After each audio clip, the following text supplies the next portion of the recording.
باند کشی و بلافاصله بعد از عمل ما واسهتون میبندیم و تا وقتی که آقای دکتر میگن شما باید از باند کشیتون استفاده کنید. حالا ممکنه یه نفر 2 هفته ازش استفاده کنه، یه نفر بیشتر از اون.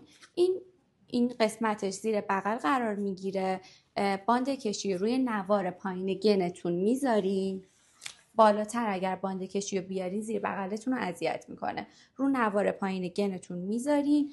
این قسمتش میاد بالای سینه و اینم میاد این قسمت قرار میگیره. دقت کنید ما اینجای سینه رو میخوایم فشار بدیم. اگر باندتون رو این قسمت ببندید یا پایینتر یا حتی خیلی بالاتر ببندید به پروتزتون فشار نمیاره و اینو خیلی صفر باید ببندید، طوری که باید فشارش رو حس کنید و ممکنه هم هست که یه ذره اذیتتون کنه ولی باید تحملش کنید. برای اینکه خیلی زیر بغلتون اذیت نکنه یه تیشرت زیر گنتون بپوشین که این خیلی زیر بغل شما رو اذیت نکنه.